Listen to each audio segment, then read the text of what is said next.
This is another iROAR podcast. Me as a listener to your podcast, to the other podcasts that I have mentioned, other podcasts such as Minding Animals. I don't know if you have listened to this, but this is such an important element. While I am listening to you, I feel that I belong to this community, and that's such a beautiful thing.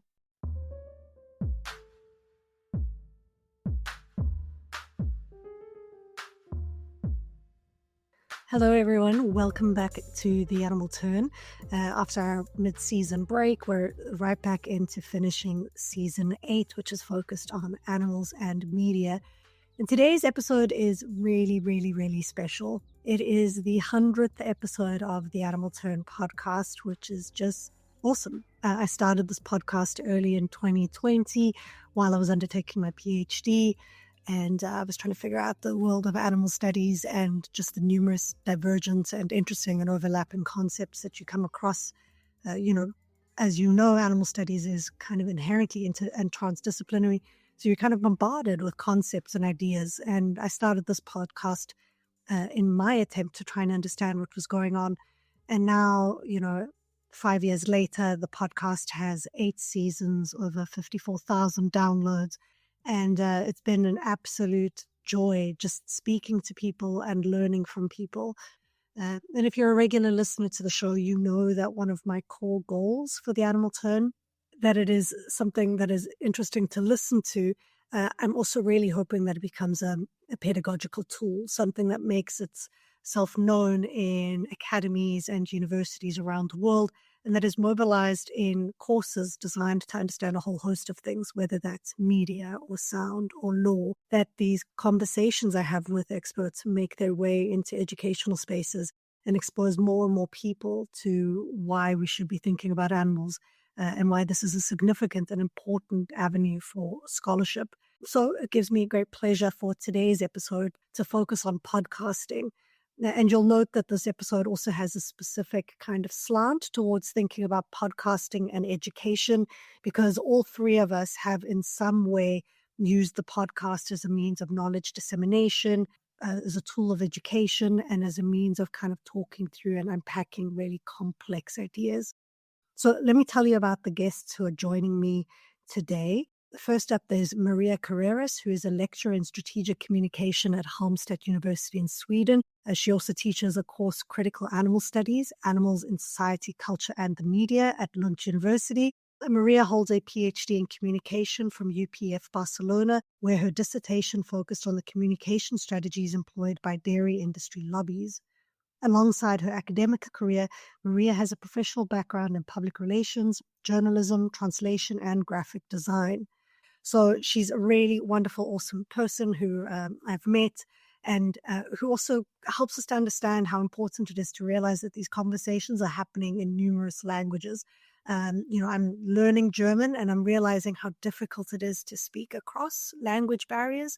And more, I think I'm just appreciating how much folks who are communicating in English as their second, third, sometimes even fourth language, and having these really intense debates, how valuable that is, how interesting that is, and how much work goes into doing that. But also realizing how different languages open up different ways of understanding and thinking about issues and problems and challenges. And in this episode, María also gives us a whole bunch of suggestions to French and Spanish-speaking podcasts that also talk about animals and animal studies. Kate Acton is the other guest on today's episode, and she's an assistant professor in veterinary education and co-host of the Conversations in Equine Science podcast. This podcast explores evidence-based horse care through accessible, research-driven discussion. Kate is the lead author of the 2024 study published in Equine Veterinary Education, which explores how science-based podcasts can influence equine management decisions and support for animal welfare. Kate is particularly interested in how podcasting fosters parasocial relationships that can support behavioral change and knowledge translation in veterinary and animal care contexts.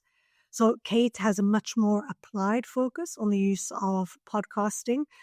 We spent quite a bit of time kind of noting how María and I delve and deal with the realm of ideas and how important these ideas are to understanding animals' material situations, whereas Kate has a very applied focus of of educating on what welfare mechanisms and practices should be put in place, particularly as they relate to horse care.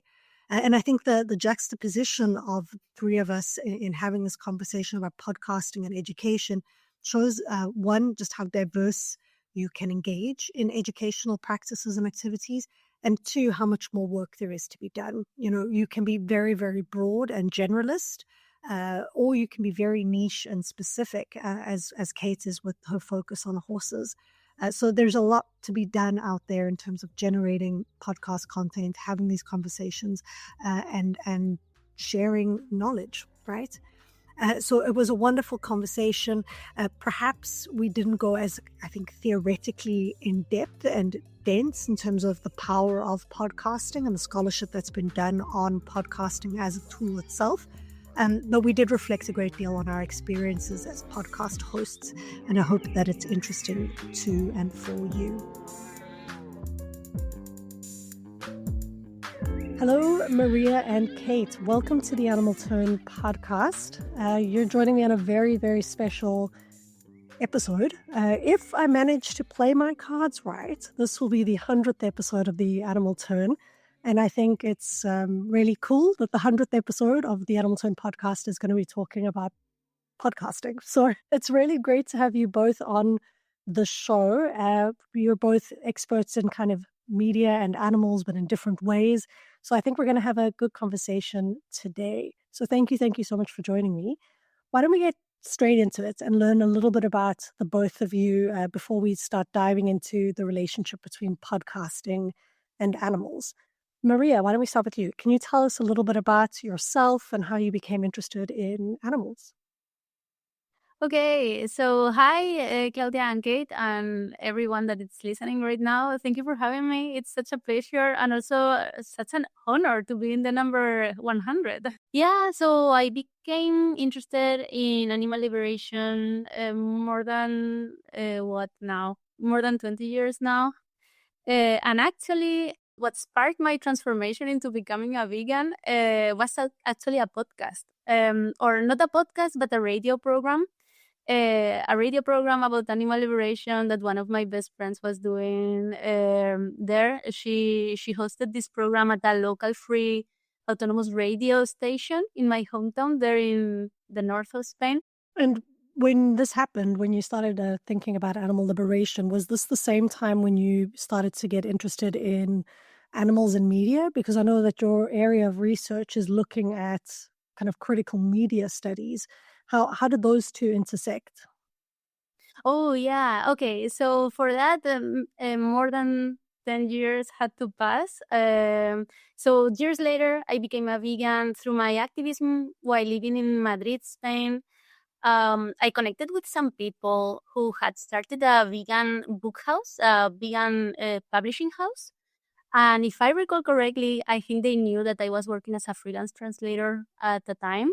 And they asked me if I could help them with some corrections for a book. I believe it was a collection of essays by Jason Rival. So I helped them with these corrections, with these editions. And over time, I also became part of that collective. And as we brainstorm relevant anti-speciesist books to translate into Spanish, this was what we were doing, translate books that we were thinking that were relevant into Spanish. So I was doing some research to see what could be our next book, asking around. And of course, I came across Carol J. Adams's book and suggested that we translate it and publish it in Spanish. And during a conversation about the sexual politics of meat, someone mentioned the name of the person who would become later my PhD advisor, Nuria Almirón. And that moment was a turning point, because then was when I realized, okay, so these anti-species issues are actually being explored in a scholarly context, and then a whole new world opened up to me. So I was already interested in researching, in writing, because when I did my bachelor's degree, with the help of my then advisor, I already published my bachelor's thesis. And so I immediately thought, okay, maybe this is an opportunity to do my PhD in this team. So that was why I came across this, because I had studied first graphic design, but then PR and advertising, and then communication with translation. So people might be listening to your backstory and thinking, why on earth is Maria here when we're talking about podcasting? And that's because you're also the host of a podcast, right? Can you tell us a little bit about your podcast and how that got started? Okay, yes. Thank you for that question. So I have always done radio programs, like the classic radio programs that are broadcasted into the FM. So ever since I was a teenager, I was participating in community radios for a little while, then in these kind of free autonomous radios. And I was conducting programs about different things, especially about music. So because in Spain, there's this movement that I mentioned before, Radios Libres, free autonomous radios. And these stations, this is very special for me to be part of this. These stations are typically non-commercial. They operate outside the mainstream media landscape. And actually, their goal is to provide an alternative voice to traditional media, often with a focus in things such as social justice, local issues, political activism. So, anyways, in this kind of radios was where I learned how to do everything about radio. So, how to prepare an episode, how to operate the controls myself, the mixing, the micros, everything. And then in this kind of radios, both in Zaragoza and in Madrid, I was doing radio shows that sometimes were about music, sometimes were about social issues. And I was incorporating more and more animal liberation questions. So then years later, actually I think it was after defending my dissertation, I imagined to do a podcast, since I was already living here in Sweden and not in Spain. And here in Sweden, there's no free radio movement. There's no, that I know, community radios movement. So I imagined it as a podcast instead of as a radio program. And yeah, I asked for a scholarship in the Cultural Animals program, and I received it, and I started the podcast. The Cultural Animals Program Foundation, they do really, really great work. And I think a lot of fantastic projects have started there from the kind of seed money that they give people to imagine stuff. And thank you so much, Maria, for letting us know. So, Kate, let's turn to you. You've got a bit of a different relationship with podcasting, I think, as well as you've written a little bit about podcasting. So you've got your own podcast. You've written about a different podcast, and you're a veterinary nurse. Is that correct? Yes. Hi, everyone, and thank you, Claudia, for having me. I feel like I can learn a lot from you guys, because I think in a way I kind of fell into podcasting. My background in animals is that I just grew up loving animals and wanting to work with them. That was always my goal and my passion. And I got into veterinary nursing. And I grew up in Ireland, but I actually went to work in the United Kingdom when I graduated. And they have really excellent standards for how they do different protocols, or they incorporate students into practice.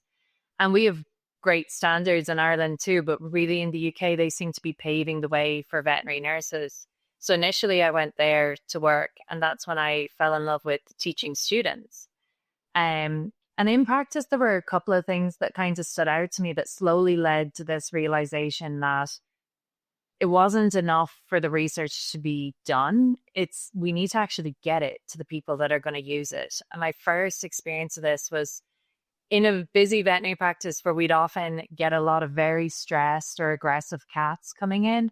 And cats are so easily stressed. Like I think they have one of the hardest times coming into the veterinary clinic, because they just need to smell the place when they enter the door and their heart rate goes up.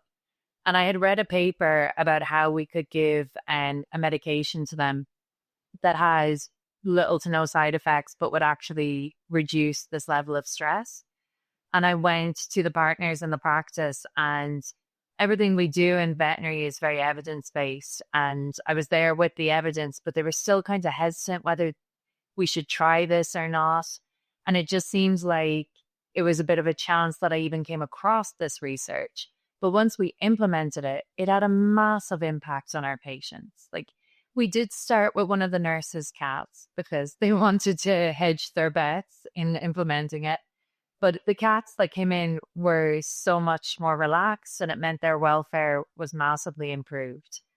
And from there, I kind of thought, it almost felt like it was my role that I put this on myself, that I need to read this research to be able to tell these people I work with what we should be doing.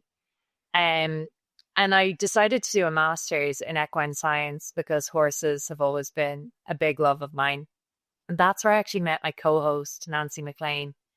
And when we finished the master's, she had this idea, because we had read so many research papers over the 3 years that we did it part-time. She was saying, it's a shame that these papers aren't getting to the owners of horses that can actually do something with the research. And she had this idea, like, should we start a podcast? And it was this amazing light bulb moment where we thought, we can just read these conversations, like these papers conversationally, and maybe incite some change in people, especially in an industry like the equine industry, which is very much based in kind of old tales of how to do things still. Like, it is moving along with evidence-based medicine, and definitely the competition side of equine is moving very highly with athletic training regimes and protocols. But it just felt like the everyday horse owner wasn't benefiting from this, and their horses weren't benefiting. So it became this big passion over the last 5 or so years of Nancy and mine, where we just try and take the papers, wrap our minds around them a lot of the time, and then pass them on to the horse owners. So that's the Conversations in Equine Science podcast, right? Yes. And you're also the host of another podcast. Is that the UCD? Yeah, exactly. I was going to say UBC, and I was like, no, I've got a wrong letter in there somewhere. Yeah. Where you do more interviews with others, right? Yeah. So the UCD Veterinary Nursing podcast, and that again is something that I decided to start after having gone through the podcasting route with Nancy for a bit and learning some of the ropes. And from listening to Maria, I'm very novice at the technical side of it, but I wanted to try and raise awareness around what veterinary nurses do. It's still a very underappreciated profession. And we don't have a huge amount of episodes on that because at the moment I'm also doing my PhD. So it's a little bit of a time crunch. But I wanted to just get veterinary nurses in the room to have a conversation to say why they chose this profession and where they are now, because students don't realize how many doors are open to them if they do study this degree.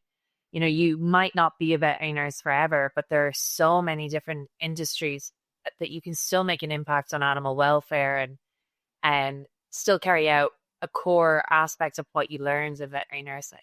And that kind of bred these conversations where it's very short, open-ended, just to get people's opinions on why they got into the profession.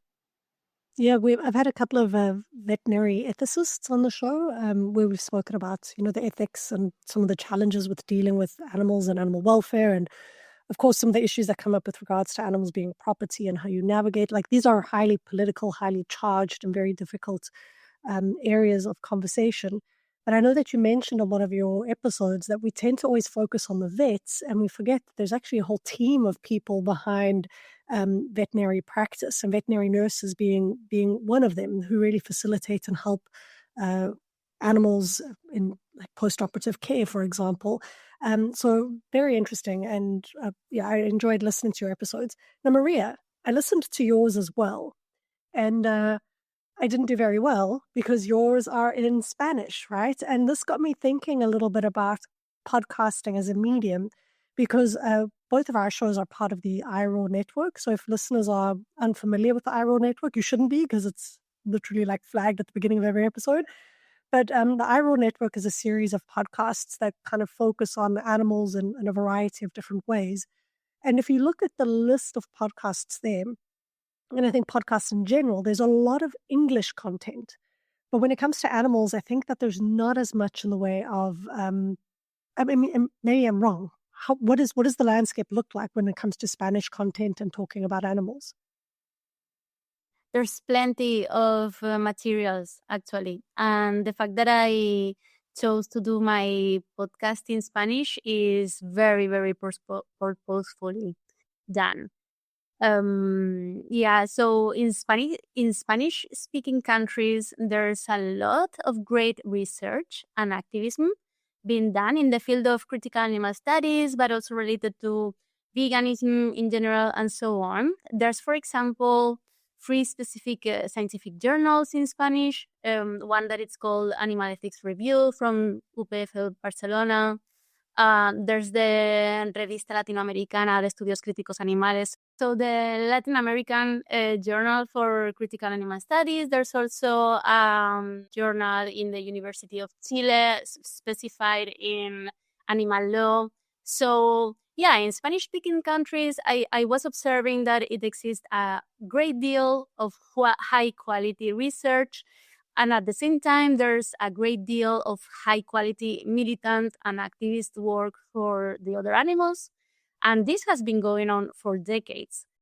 The thing is that there is a significant language bias, both in general, but specifically in scholarly research, with English being the dominant language.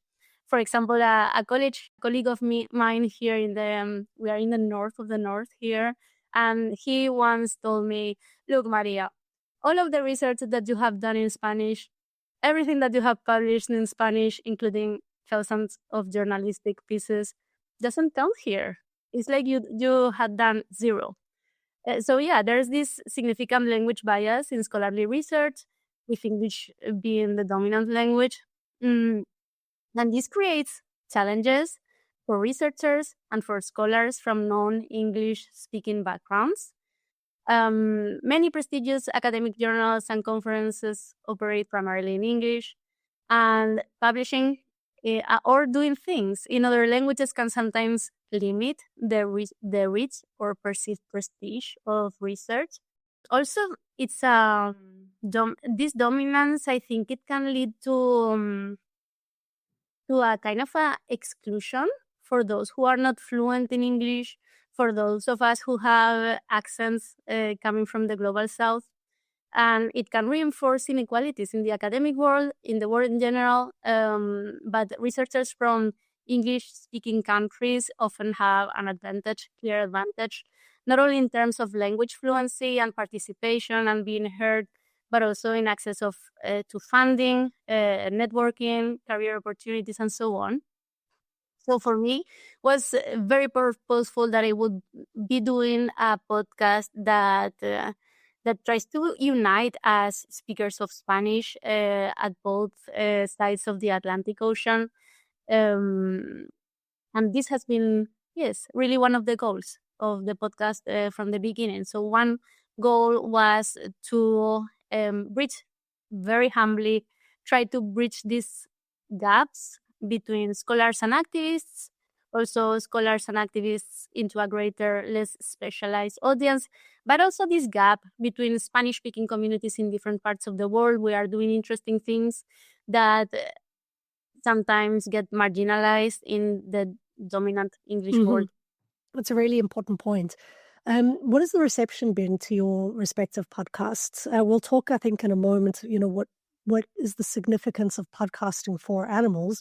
Because in some ways it sounds like we're actually building human communities, right? We're finding ways to get veterinary nurses to know one another, or equine owners to know and understand the science, or Spanish speakers and liberationists to kind of build community. So it seems like it's, in many ways, podcasting is an action or an activity of building community and groups of people with shared knowledge, right? But I suppose it's not always clear to me to what extent, how does our work help animals? Now, Kate, I know that your one paper you've written about this, trying to understand a little bit about what the impact of podcasting is, especially this equine podcast that you were talking about, for horses and horse owners. What did you find? So in the study that we did, it was specifically with our listeners of the Conversations in Equine Science podcast. And it is preliminary findings because it's specific to our podcast. So we can't generalize that every listener will incite change from a podcast. But we had 74% of listeners report that they implemented at least one change that they thought had a positive effect on their horse's outcomes or welfare from listening to the podcast. And at that point, me and Nancy were like, we feel like our job is done. Like if it doesn't get any, like, I don't know how it could get any better than that. But 74% of the people that listened picked up something that they thought made a difference to their horse. And I think in every industry, we're seeing this more, but it's this faster paced lifestyle where people are just seem to be so busy and burnt at both ends. And podcasts are such a great medium that, you know, you can listen to them while you are cleaning the yard or mucking out stables. And equally, I listen when I'm on my commute to work and commuting home. And it's just become such a great and easy tool to access that information. Yeah, I agree. And, you know, with that fast pace, I find sometimes I don't even make time for podcasts because I actually just need silence. I need to walk and not hear anything and not have anything in my ear or happening at that moment. And I've now implemented a strategy that when I run, I listen to podcasts because that's actually, I hate running, but somehow this is my way of bribing myself and creating your reinforcement. Exactly.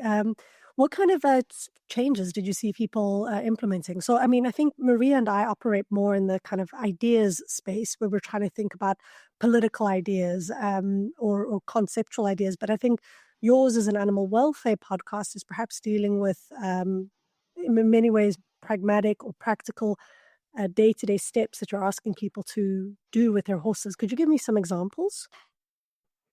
Yeah, some of the feedback we've had on the podcast has been in relation to diet a lot of the time. So just making small changes to diet, but then things like saddle fit, tack fit, these things that people might not have revisited. Like in one of our episodes, we were talking about how your horse ages. You should be rechecking these things and make sure that you're not, you know, causing any pain or suffering when you are riding the horses. And we've talked as well about some interesting research that I'm quite passionate about, which is bitless bridles, that we're not using bits when we ride horses, but that can definitely fall into an area where it's a bit harder to convince the masses to do away with bits, but we can positively train our horses in ways that they don't have to, you know, use all this tack. And there's a lot of great advocates out there that don't use extreme methods. And some of the other ones is actually talking about how horses perceive people. And this is something we see across with dogs and cats as well. But animals have a propensity to be, I suppose, warmer towards female energy. And we've talked on the podcast about how approaching the horse has that impact, or the energy you bring. They pick that up more than you realize when you're entering the stable, and taking those moments to not go down there when you're angry or frustrated, and to consider the interactions you're having with your horse, spending time with your horse that's a little bit more connected than just, you know, getting in, trying to get a job done and getting out, and not understanding the benefit of that actual one-on-one time with them, and for yourself as well. But we've done some really great episodes where we've got, I suppose one episode we got a lot of feedback on was music, listening to music in stables and what horses' perceived preferences are when it comes to music. And across species, classical is always one that comes out more on top. It tends to be more calming. Any specific classical composer that horses are into? They didn't go down to the nitty gritty of what composers. I don't know if they'd have gotten Bach, into some. what are we talking about here? Yeah, some murky waters promoting one over the other. But yeah, it's just, we've had so many people reach out in one way or another, and say, you know, I didn't know that, and now I'm actually looking at it. And there's a lot of subjects we've touched on too, which I think don't get talked about enough. And one that just comes to mind, like the bitless bridles is definitely one of the tack that we're using. Like we need to reconsider that in terms of welfare. But also we need to consider our physical stature and weight compared to the horse. And there should be better protocols in place for the amount of loads we're asking horses to carry and the amount of work that they're being asked to do. And then there's cultural aspects that come in there where in a lot of places, horses are livelihoods for people and they rely so heavily on the horses being able to get them to markets or to bring produce where they need to go or even harvesting crops. So we've done some episodes as well on horse and donkey trade, particularly the donkey trade in Africa, which has become quite a bit of a problem because people from more isolated communities are having their donkeys stolen and, slaughtered and sold, and they're relying entirely on these animals, and they would fall under equids. We don't do a massive amount on donkeys, but they definitely come in to it as well when we're looking at the cultural aspects of how important these animals are. What I enjoy about podcasting is that it kind of creates opportunities to really get specific and deep with the project, and perhaps also to go really broad and general with an idea, right? So, I think it's incredible that you can have a show that just focuses in on horses in particular and horse welfare in particular. And while I'm certainly not an advocate of using horses or riding horses, that isn't my jam, so to speak. I think it's really important. Same thing with dog ownership. I think dog ownership is a problem and a challenge, and so is cat ownership. But the fact of the matter is they do exist in people's homes and in people's communities, and our relationships with them. We do so many things wrong on any given day with our interactions with our pet animals, and there's also so much noise with regards to this. And I'm saying this perhaps from a relationship with Linus, that there's so many contrary and contradictory and sometimes conflicting information that it can sometimes leave you at a loss of what to do and how to interact with your animal. And then you defer a little bit, I think, to your own knowledge of who that animal is and how you relate to them. Have you found that kind of, and this is for both of you, Maria and Kate, have you found that this kind of difficulty of dealing with information is something that you help listeners with? Yeah, I mean, I try and break it down in a way that makes sense to me. So I'm assuming that the average listener thinks similar to me in one way. But for these topics, I like to really get down to a granular level and think why these changes need to be in place. And you touched on something there about, when it comes to ownership of animals, it can be extremely frustrating working in veterinary when it comes down to people and how they interact with their animals, and even presenting knowledge to them in a consult room and them telling you they read something on Facebook that's contrary to that, so they're going to go with what the Facebook group said. And I just always thought it was really interesting that people seem to be more open to accepting this information when it comes in other formats. But shouldn't we be the people then? We should have experts that are the ones using those formats to get in touch with these people. And the only other point I just wanted to make from what you said, Claudia, is I think it's such an interesting time when it does come to the ownership and the use of animals and people's, opinions on how that should look, depending on, culture and need and necessity.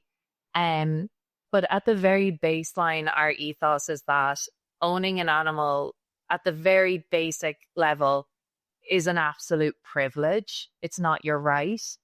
And you need to enter into that knowing that that's a privilege that you are taking on, that you are going to fully commit to, and you are going to treat them like the closest member of your family. And, a lot of the time that does mean no expense spares.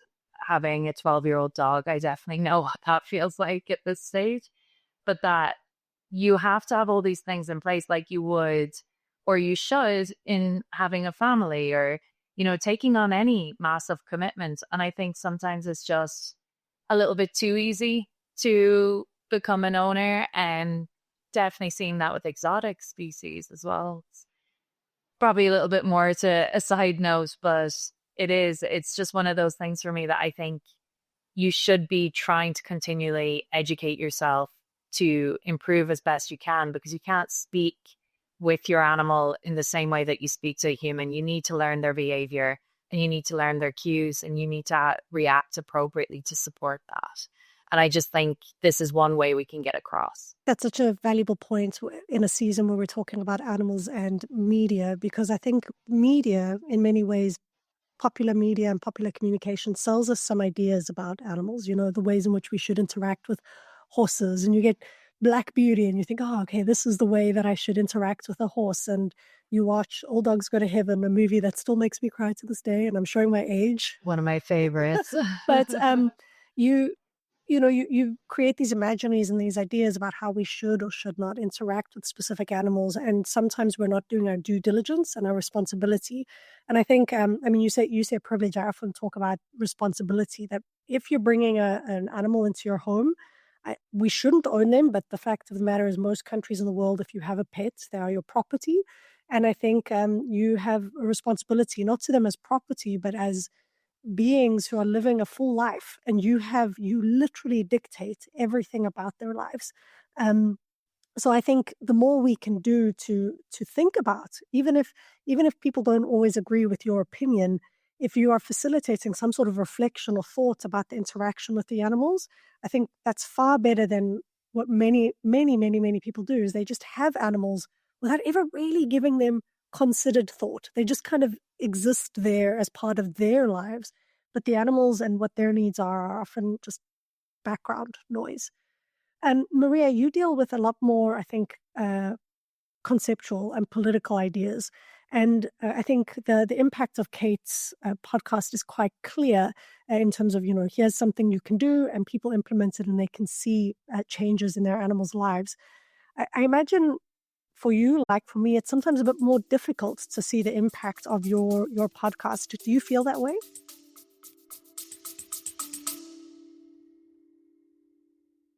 Please join me for the Nature Disturbed podcast, a podcast about the good, the offensive, and the confusing parts of the animal kingdom, from the sewers of Florida searching for alligators. Oh no, did I forget to put the bins out? To the surface of Mars, investigating the possibility of life beyond Earth. Sorry, I had some bubbles lodged in my throat. I said, to the bottom of the Mariana Trench, all while interviewing scientists about their research along the way. Do you like comedy, whimsical storytelling, and learning about the natural world? If not, then you'll hate the Nature Disturbed podcast. Yes, absolutely.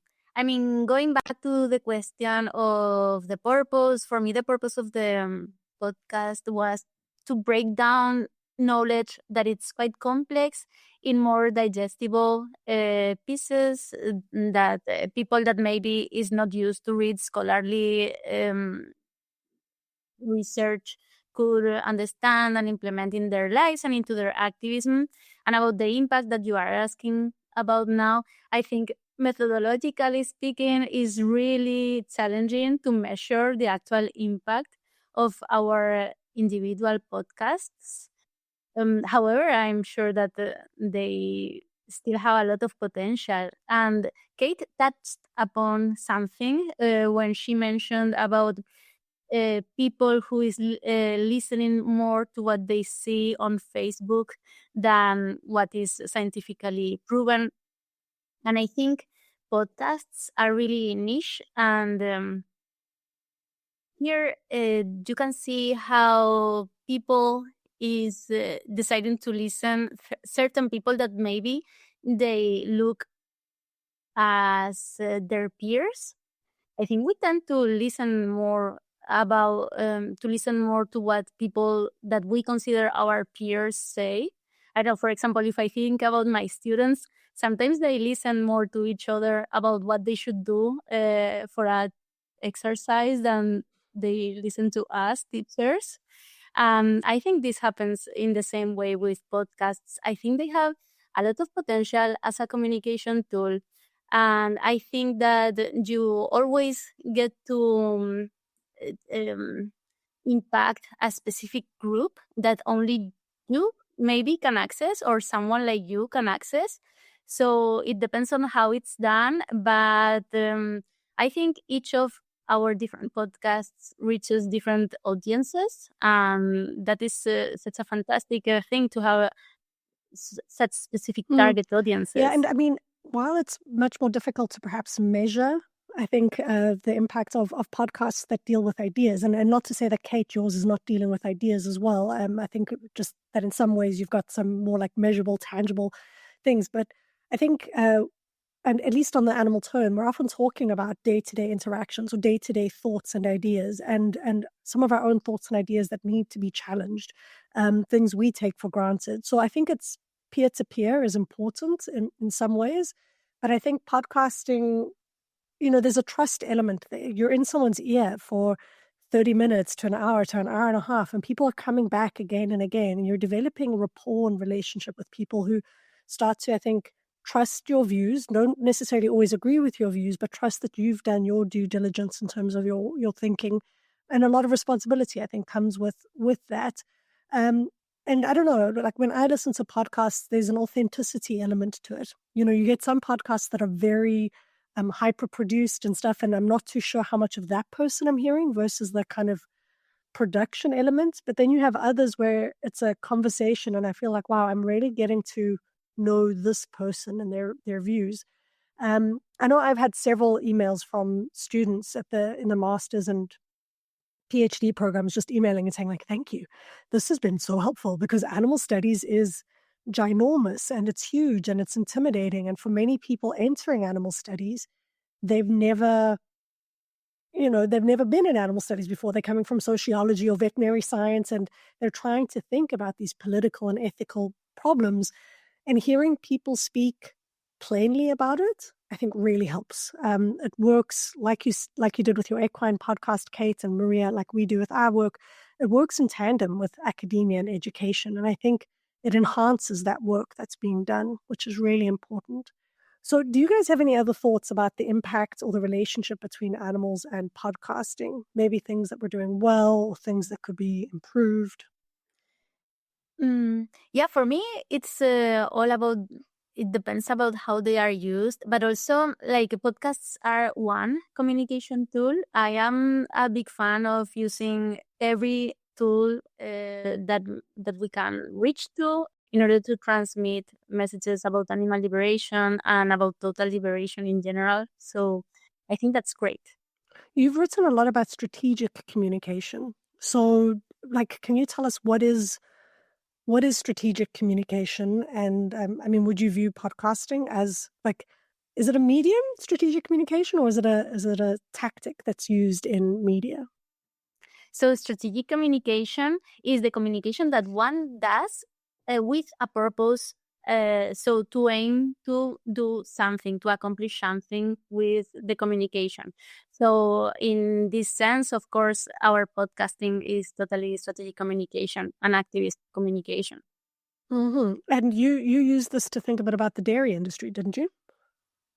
Yes. So my relationship to the dairy industry is that I researched the strategic communication of the dairy industry's lobbies and think tanks.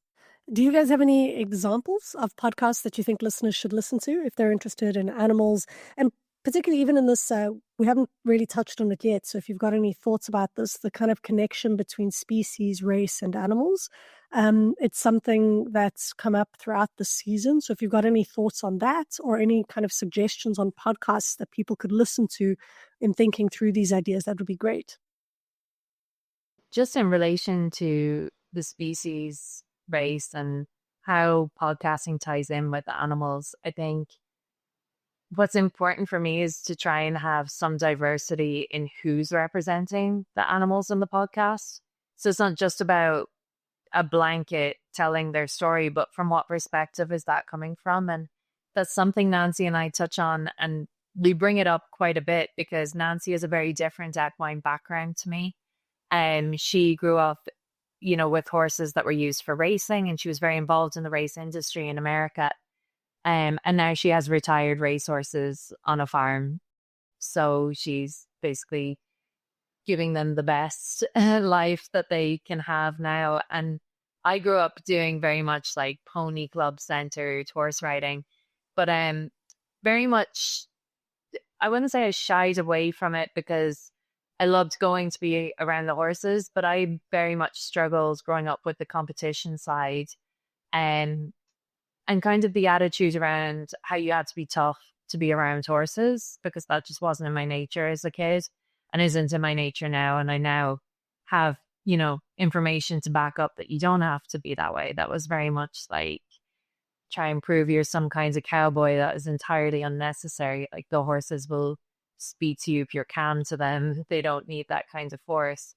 So I love when we have our conversations and, we don't always agree on the same points, but we bring in two different sides. Where I mentioned multiple times in the podcast, I haven't ridden in years. I do still have a very old one-eyed mare who is living out a retirement in the west of Ireland and with a friend, well, her companion. But they have the most natural life as we can provide them now. They're on the side of the hills in Connemara. And I've struggled with this where I've said I'm not sure I would ever go back to horse riding again, but I can certainly appreciate it in all its aspects. And it just got me thinking like how important it is, because there's times where I definitely feel very staunch in my beliefs, and then I hear Nancy bring in another perspective as well. For example, that, if we do away with certain industries, then initially there will be wastage and there will be suffering.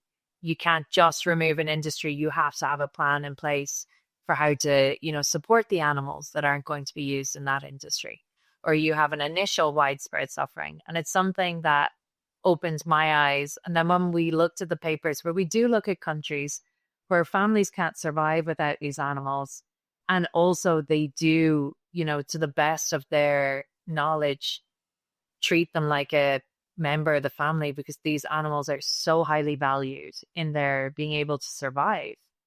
But I think we've had some people come on the podcast to talk about different aspects of the industry, and just from having the invitation to come on here, Claudia, I started to think about it more around this topic, and that we really could go further and get some more diverse, insights and more representation from different areas and different horse owners that are definitely left out of the conversation at the moment, because I think the conversation is still really quite small.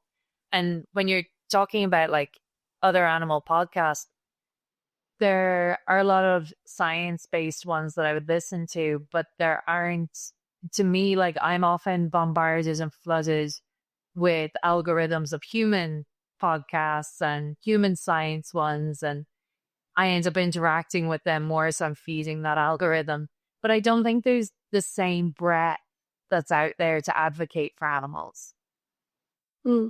Yeah, I think there's definitely a lot of room to grow kind of podcasting content. There's so much to be said when you think about histories, you think about geographies, you think about different ways in which, humans and animals interact, but also just animals and animals interact. You start looking at animal culture alone, regardless of humans' connections to them, and it's interesting and it's fascinating. And there's enough. But even just to touch on that, there's very little research done into the cognitive ability of a horse, like what they actually know and understand. And that really blew my mind. Like Nancy and I read a paper, and I'll have to send you because the author's name has just gone from my head. But they did a study in horses to try and understand if horses could work out how to play a game. And what they found from the study was basically when they had just positive reinforcement, the horses appeared not to understand the game. So they needed to touch anytime they were given a signal. And if they touched at the right time, they got a reward. But the horses were just repeatedly touching. So sometimes they got a reward, sometimes they didn't. So they seemed to not understand the game. But then when you brought in a negative aspect, so if they touch now at the wrong time, the game stops for a minute. So they have to wait to be able to try and get the reward. The uptick in horses that just immediately started playing the game showed and let them hypothesize the horses knew the whole time how to play, but they weren't expending the mental energy. They knew if I just touch it every time, I'm going to get a treat. the minute the negative aspect was brought in, they're like, oh, okay, now I have to play properly.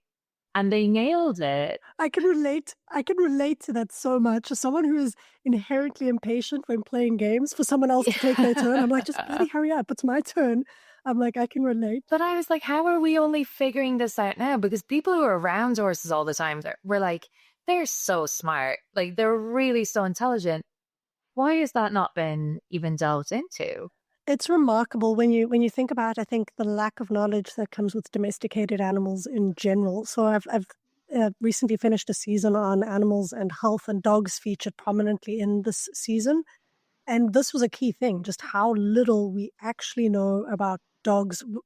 Something like, if dogs could choose their own death practices, how would they choose to die? What would they choose to do? Do they have any sort of cultures? My dog is death by chocolate. I know that because she's attempted it.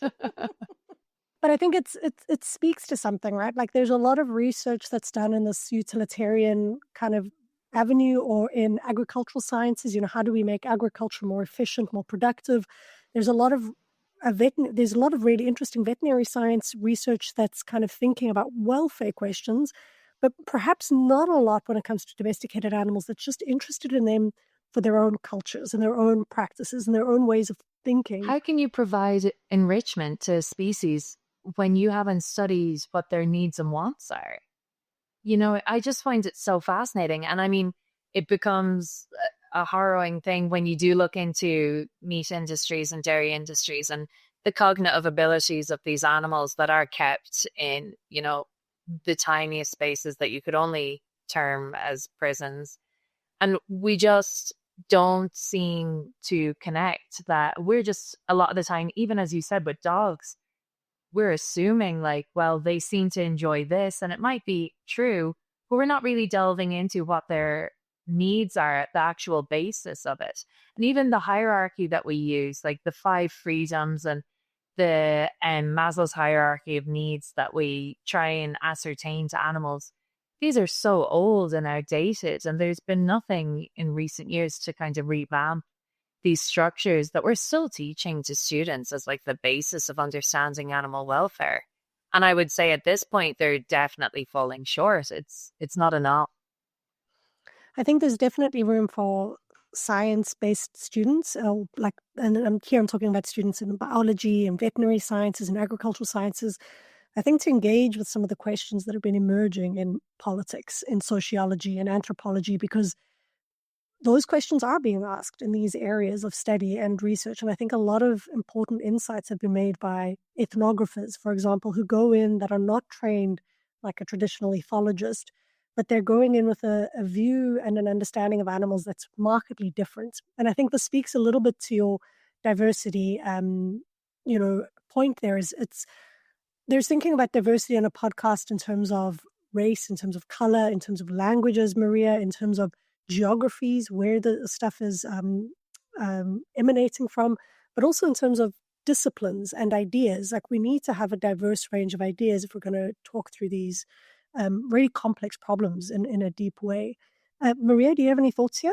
Yes, so I was thinking about how the problem here is that most of the research is profoundly speciesist, and it's the same with sexism. Most of the research is unfortunately ideologically sexist, and that's the reason why also is lacking a lot of medical knowledge, for example, about the female bodies and so on,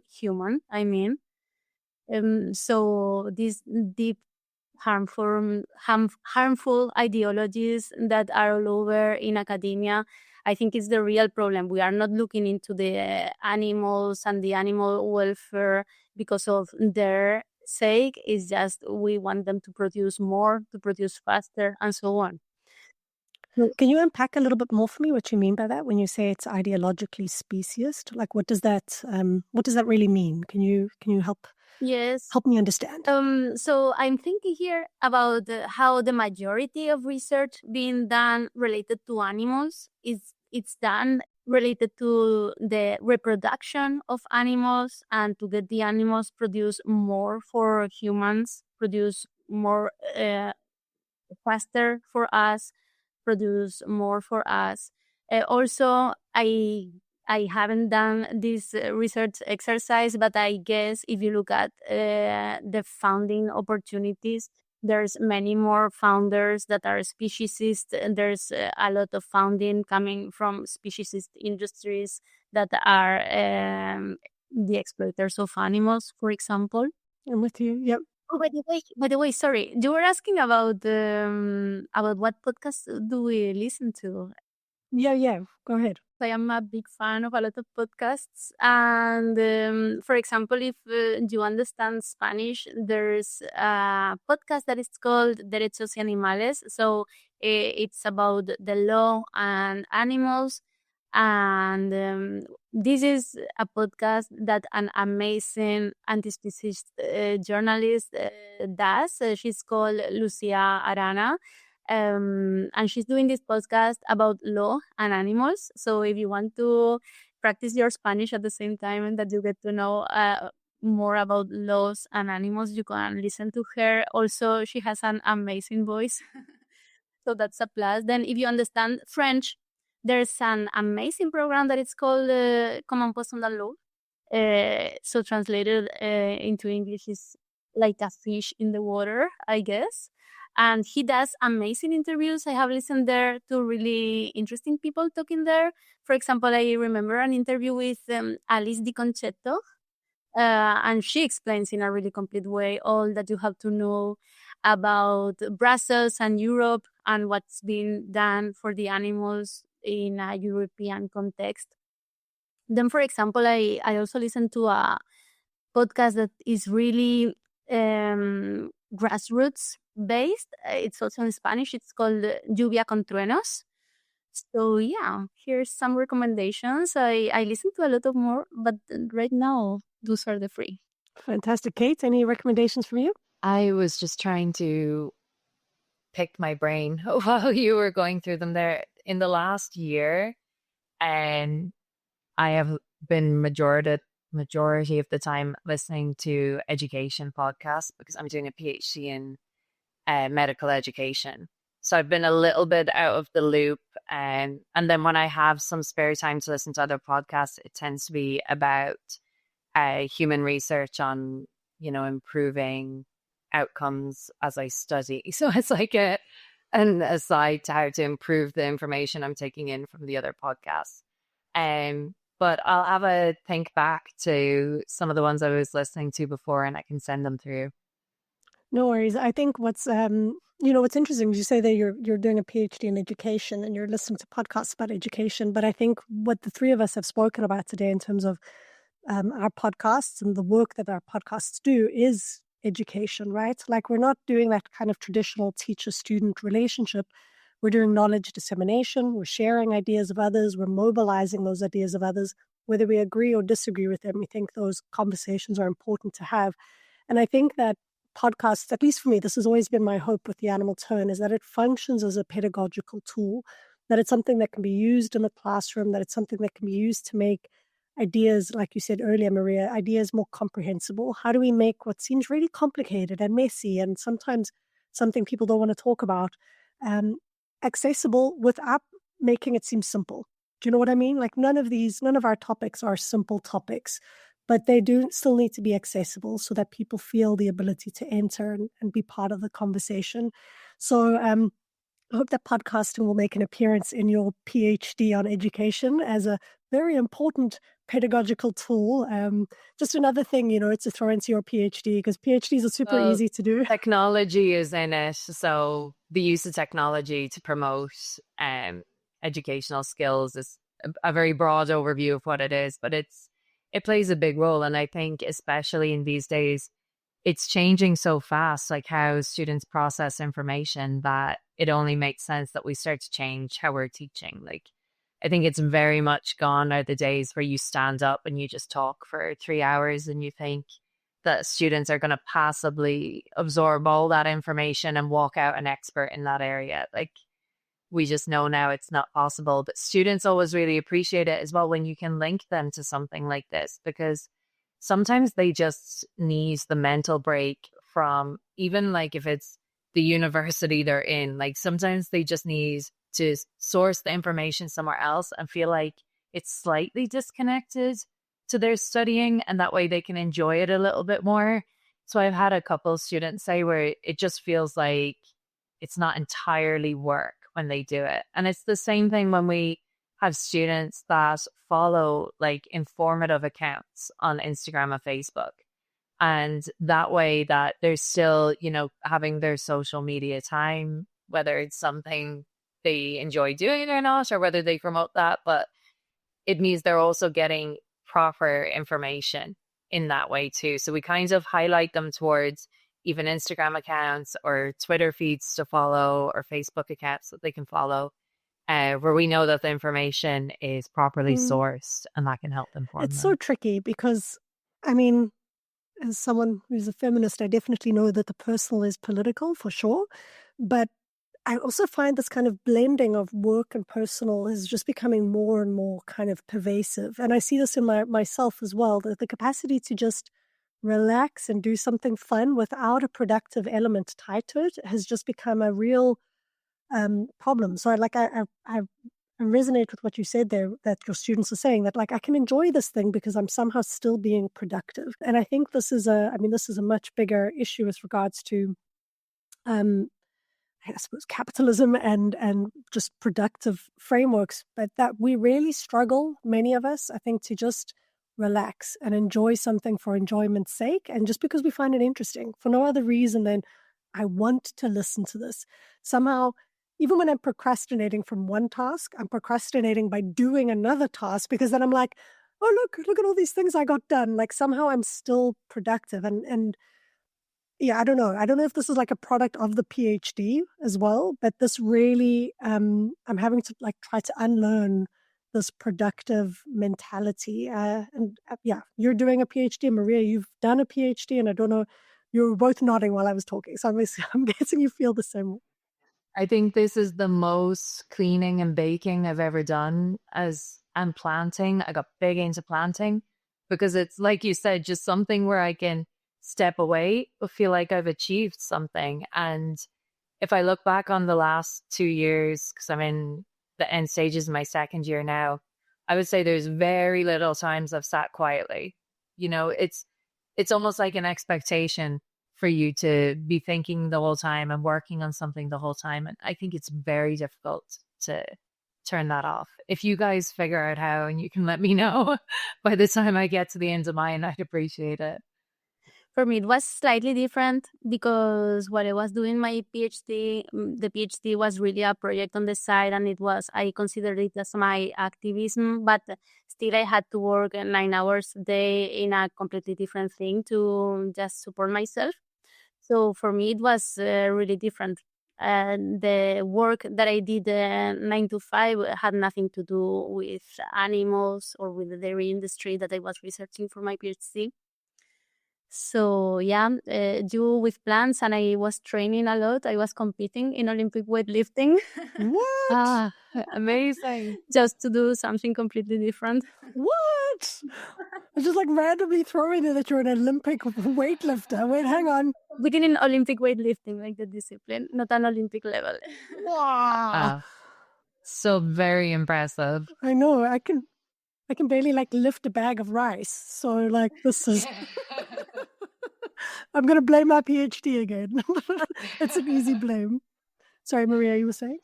I was also thinking about how, yes, with our podcast, we are transmitting information and knowledge, but also I think there's a very important element in learning, and it's community.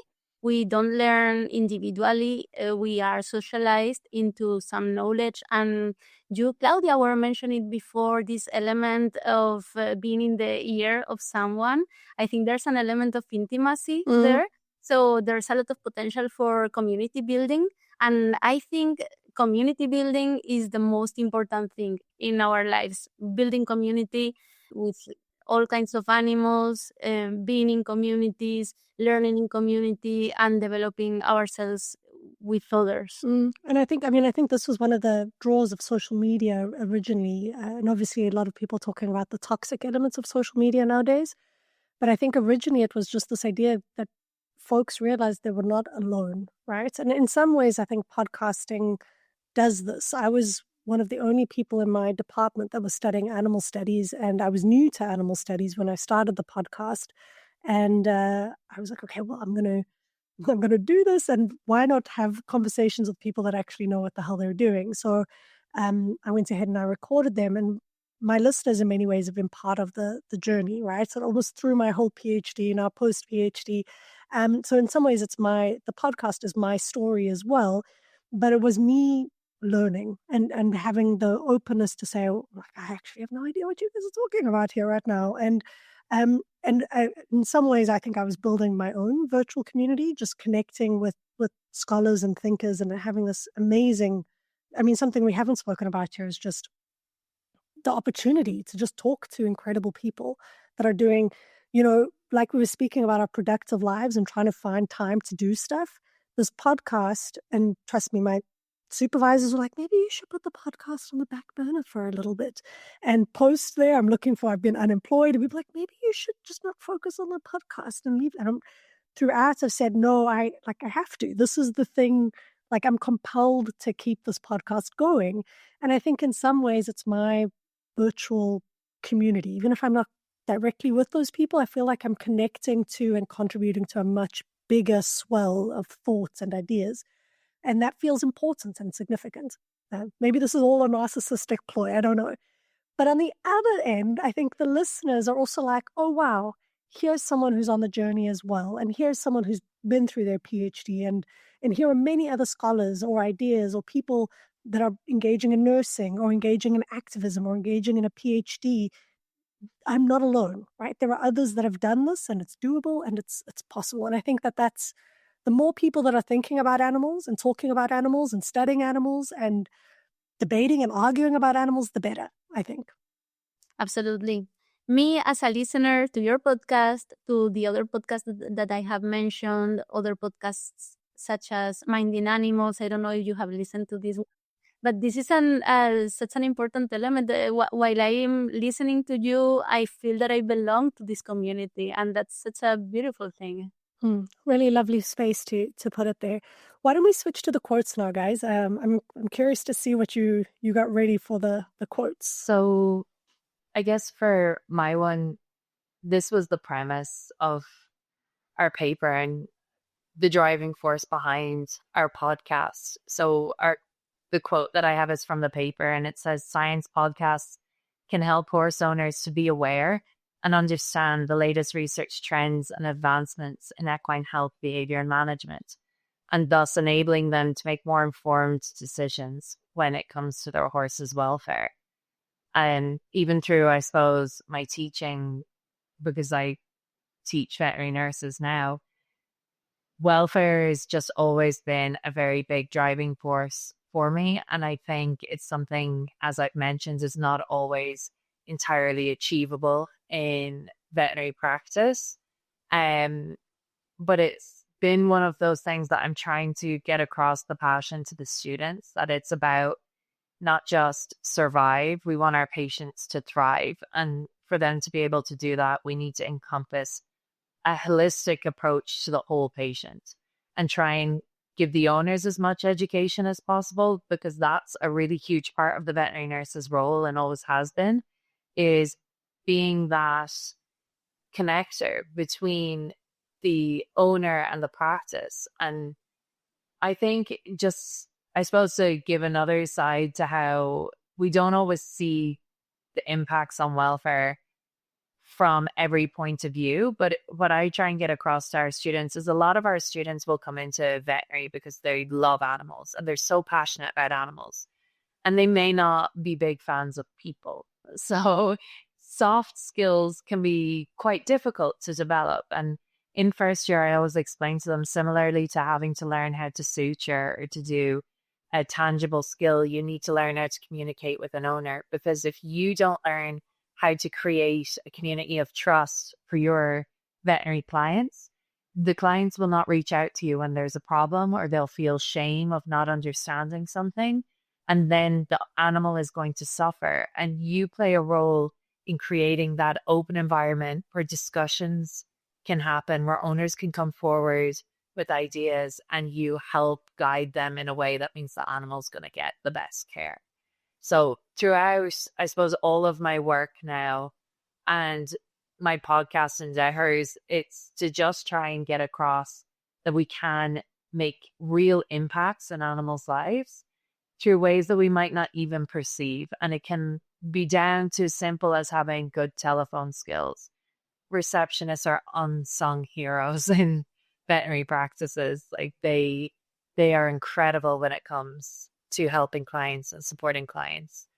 And yeah, I think sometimes that side is a little bit missed. They just, in veterinary, can focus in a little bit hyper focused on the animal and not see all the confounding factors that are going to play a role in how that animal is going to be supported long term. I think that's why veterinary ethics is such an interesting field of study as well, because it does, I think, to some extent try to grapple with these different fields. But like you said, maybe not.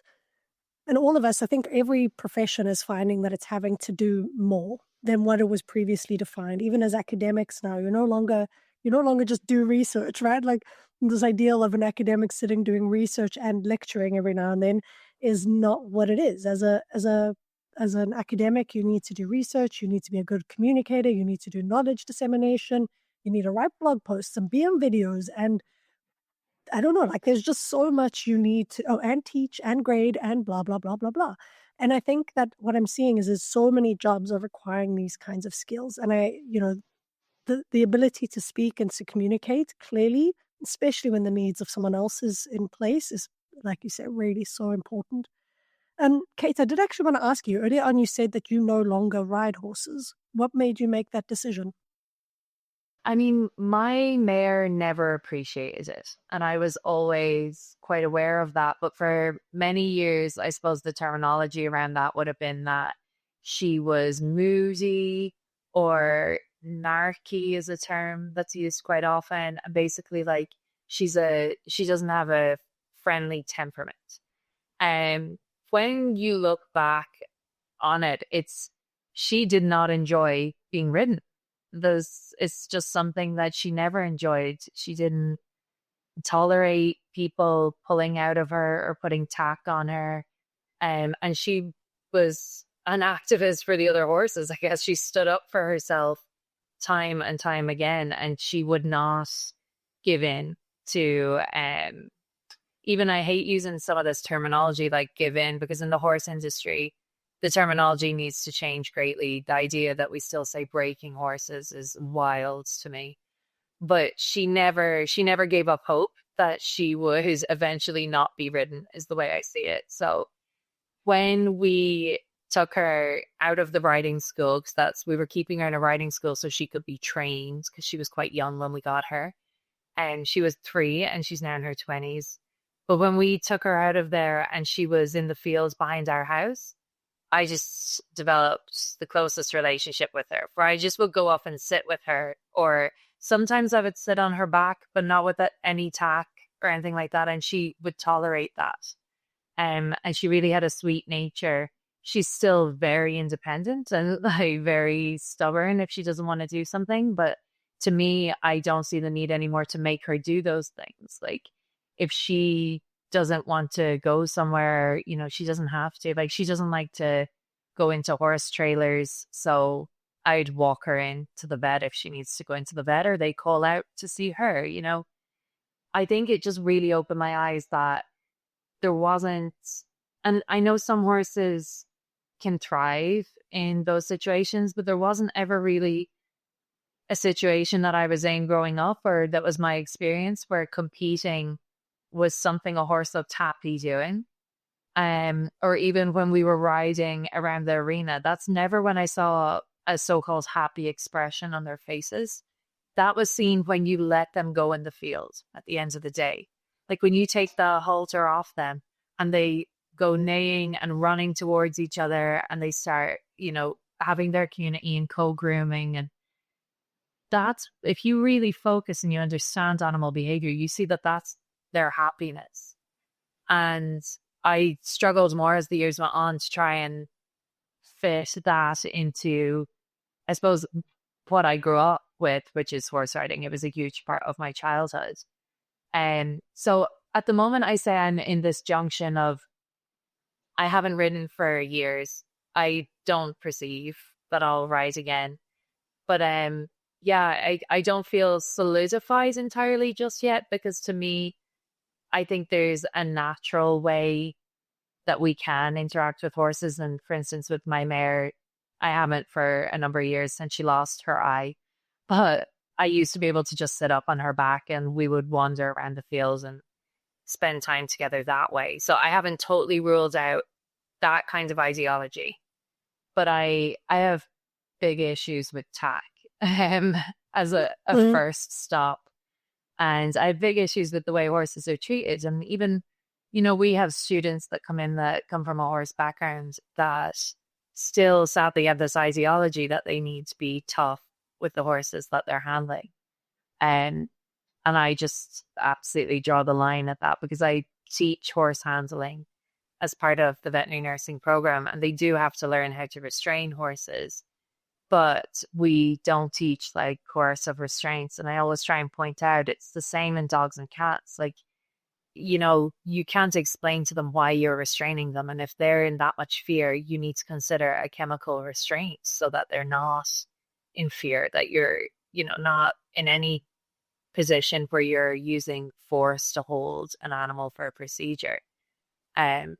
So yeah, it's trying to get this ethos now across to students. And I know it's hard because I think within the equine industry, I think a lot of people would roll their eyes at what I'm saying, that that people think that because a mare is stubborn that you can train that out of them, or you can, maybe we didn't do the right protocols, or we didn't do this with her, or maybe we should have done that with her. But at the end of the day, she was saying this is not what she enjoyed. Exactly. And that's become such an important thing to me. Like when you talked about pet ownership in general, like I have a 12-year-old dog, and my focus centers around like, what can I do today that she's going to really enjoy? And even if it's a really busy or stressful day for me, and I know I'm going to have to study till like 12 o'clock at night, she loves going to the park. So we're going to the park because she didn't sign up to a PhD. So yeah, I think I'm still trying to work through my full thoughts on where I stand, I think, with riding. But I think in my soul, I know that it's not something that we need to be doing anymore. And I particularly, have issues with competitions and the way horses are managed for different aspects of competitions. I don't want to point any specifically out. But it's hard. And I think this comes back to you talking about community, because I think that's something that I've been seeking over the last couple of years in wanting to answer these questions for myself, because I'm struggling with knowing it's not right for me, certainly. It wasn't right for my horse. And then how to navigate that, going forward in an industry where I very much still have to interact with horses who are in these competitions at these states. You've said so many, I think, really important and powerful things in that story. One, coming back to your quote, this idea of soft skills and soft communication, almost in your story was also soft skills and communication with regards to the animals you're in your life, right? There's soft skills dealing with owners and trying to communicate, but there's also listening to what animals are really trying to tell you. And this idea that the animals are being stubborn when they're resisting is really bizarre. Like, this has been used against, we speak about entangled oppressions. Anytime anyone has resisted a hegemonic or a dominant ideology or idea, women were called stubborn or difficult when they were like, I want equal pay, or, I want the right to vote. These stubborn women. So, it becomes an easy way to dismiss their wants when you just call them stubborn. And I think that that's a really important point. And two, just this idea that there's one way to be with a horse, that unless a horse is being ridden, they're not wonderful beings who you can live in community with, is just bizarre, right? Why would that be the only way in which I don't ride Linus, I don't ride I don't ride numerous animals who I'm interconnected with. But somehow this idea that a horse, if you're not riding them, they have no value in your life. You're deficient, they're deficient, is sad, really, for one of the species who we've had the longest running relationships with on Earth. It's odd, Yeah. I think. Yeah, that was such a powerful story. Thank you, Kate, for sharing it.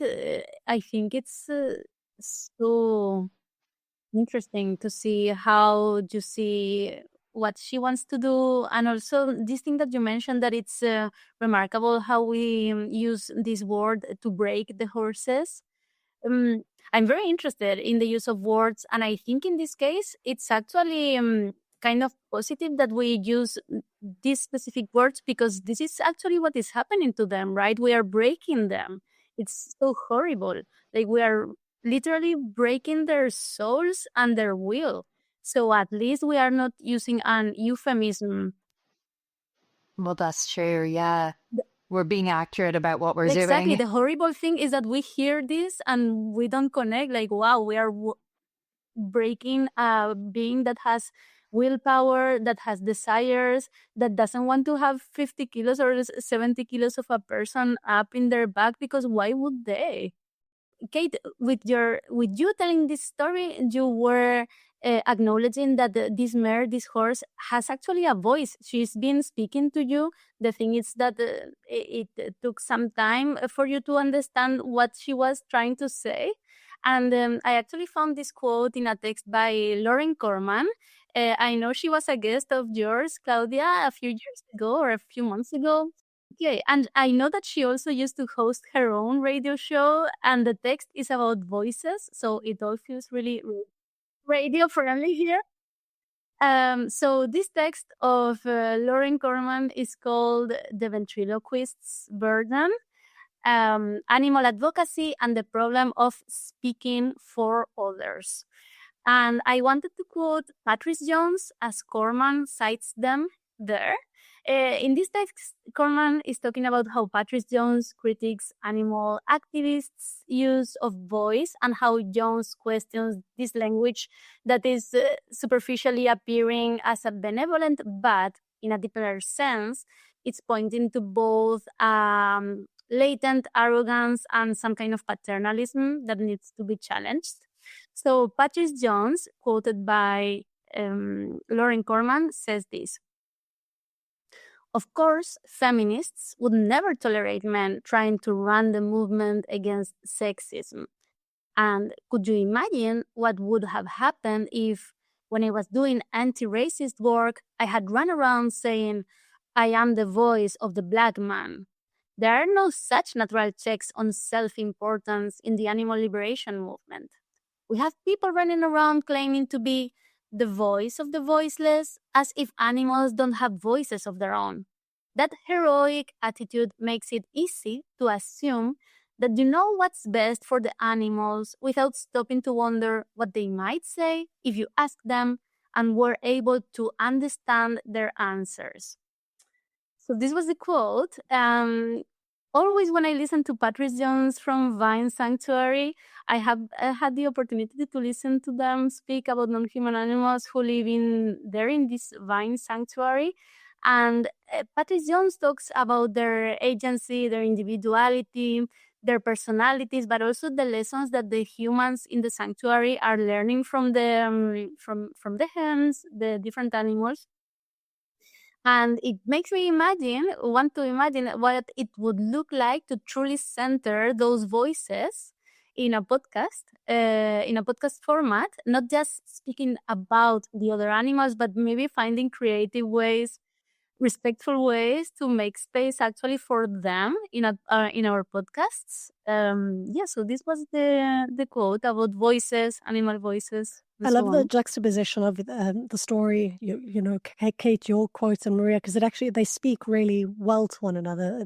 There was a listening to your mare there, and there was your mare speaking with her body. I know Eva May has also done some wonderful work about how animals speak with their bodies, and political philosophers talk about how they vote with their feet. When they walk away from you, this is a clear indicator of what they want in the situation. So this idea of voice for the voiceless, I think, I mean, it was very catchy and it's definitely stuck and it's done a lot of good work, but it's also a matter of, like you said, paternalism. There is something to be said for animals do have desires and wants, and yeah, I don't know, like maybe there are horses that do want to be ridden. I'm guessing not.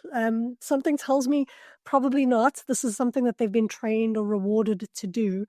But there are clear things that animals say they want, and there are negotiations to be had and devices. You know, when I walk Linus, he has to wear a leash. Unfortunately, he's a dog who will run. If I unclip him, he'll be like, "You feed me and you love me, but now I must run to the heels." And he's definitely voting with his feet there, but sometimes I think he's not voting with cars and other people in mind. And he doesn't hate me. He loves me. He loves me. I'm sure of it. But what's interesting is the leash has become this kind of negotiation device as well. When he wants to go into a specific direction, he'll stop. He'll completely stop and be like, "Come, buddy, we're going this way." And he'll be like, "No, we're not."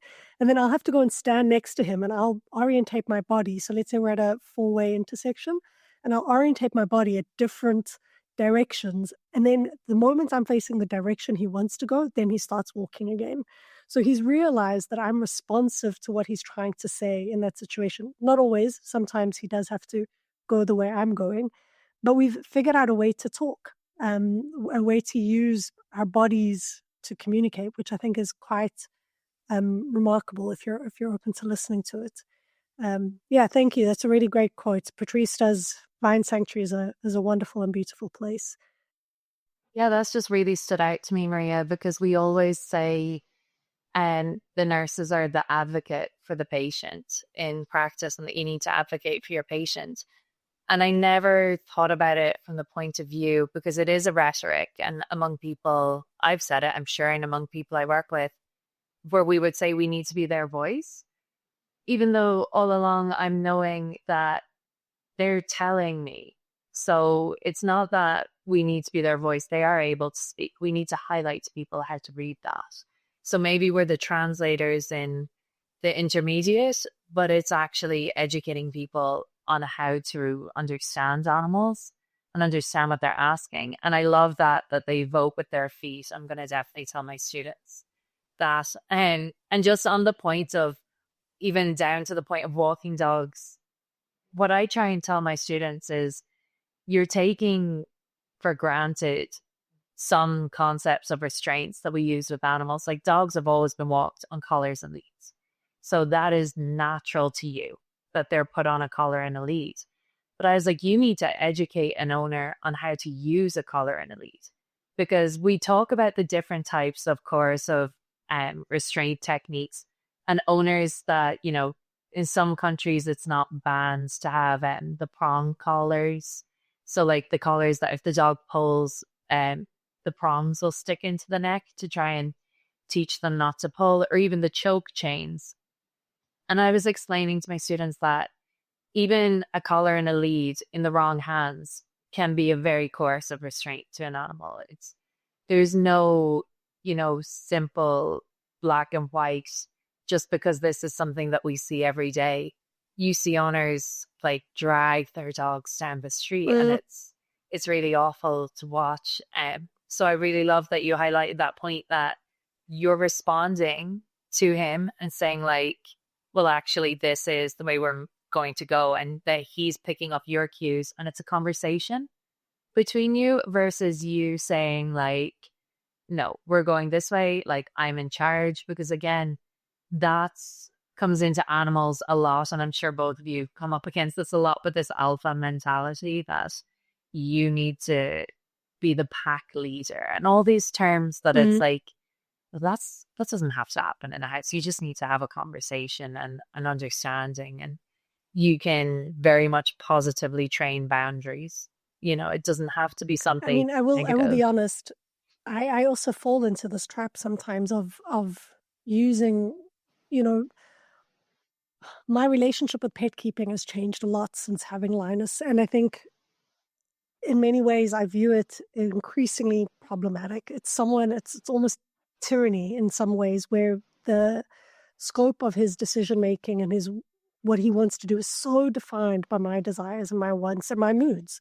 If I happen to be in an irritable or abrupt mood, and I mean, you think about this with regards to your significant others. You're in a bad mood and your spouse gets the brunt of it, and it's just not, it's not fair. And this collar, sometimes I even think about it in terms of the way he's smelling, right? So you read Alexandra Horowitz's work, and she speaks about how this is literally, it's their primary sense. It's the way they see the world. They're building a picture with their sense of smell. And I think, okay, he's sitting there, he's smelling. And I mean, I try my best to not do this, but I've certainly seen many others do it. And you're pulling them along, and he's trying desperately to get a full picture. So I imagine this as you have gotten to a place and you're trying to scope your surroundings, and someone is just pushing you constantly on your shoulder. And you're just like being jarred that you can't actually get the picture of what it is you're trying to see. You're not being given the time, and just how frustrating that must be. Beyond the kind of violence and the restraints that we talk about, just the absolute frustration at not being able to just get a picture of what it is you're trying to get a picture of, I think is quite remarkable. And Maria, to come back to your idea of how we could include animals more in podcasting, I think that's really important and interesting. And it's about thinking, I think, about the podcast producer and also the consumer. So what would people listen to? And I think birds often make an appearance onto podcasts. You do hear a lot of bird sounds and bird songs. I don't know if we've gone into a space yet where people appreciate the sounds of other animals as much in the podcasting platform. I'm not too sure.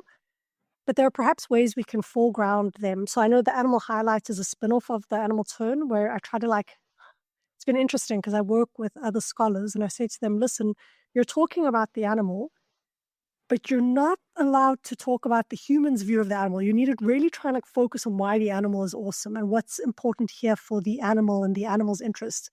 And even that, it's challenging. It's really, really, really difficult to do, to try and decenter the human when you're talking about animals. Have you found that in your own work as well?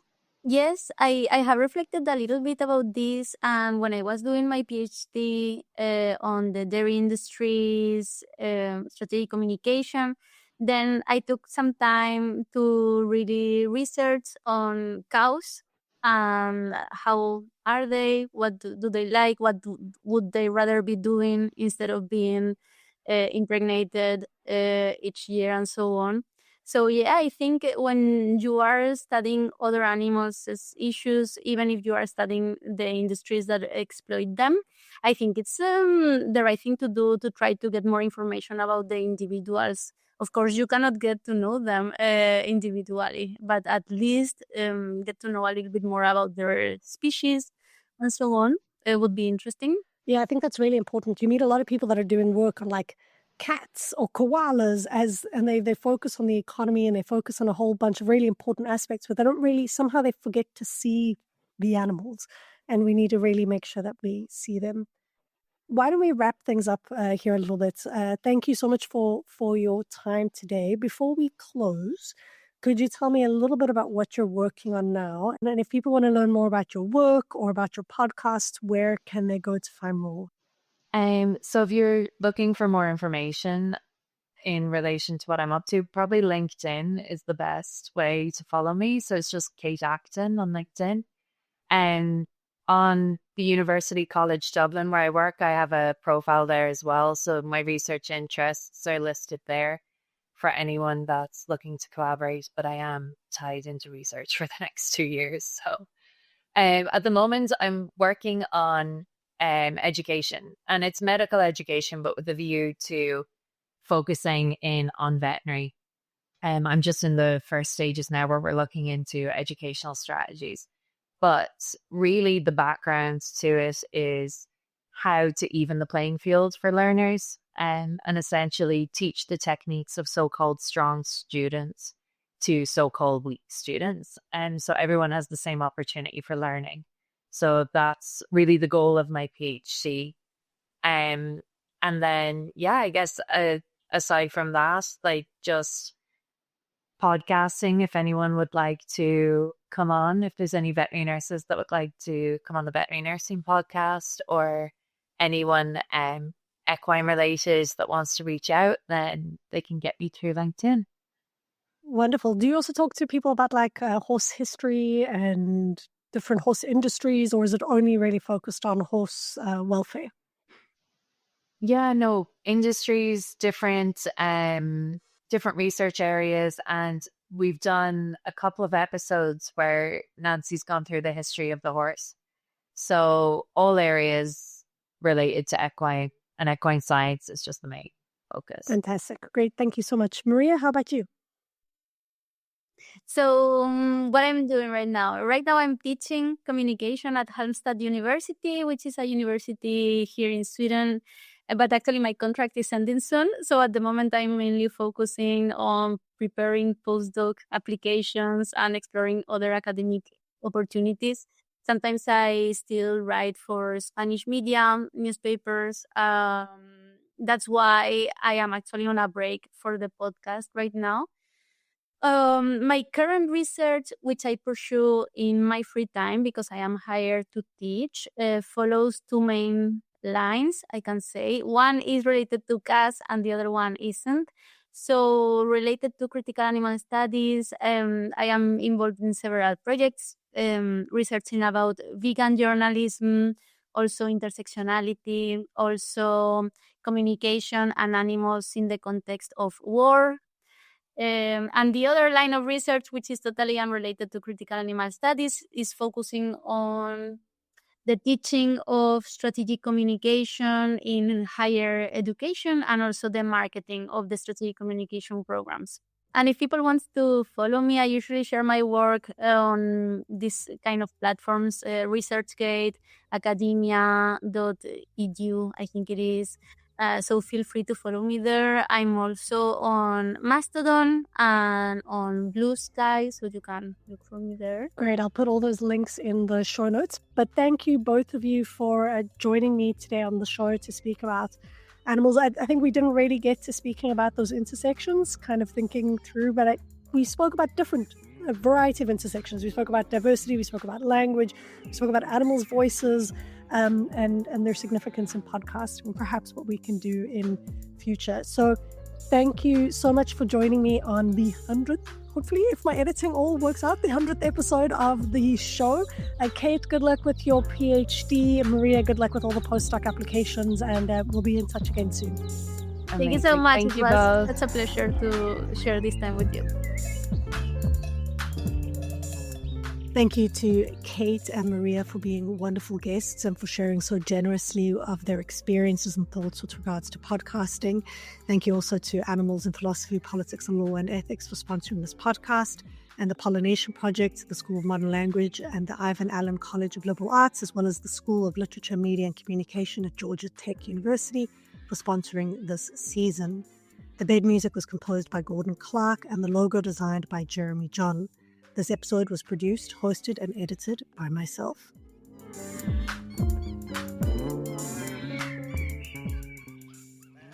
This is The Animal Turn with me, Claudia Huttenfelder.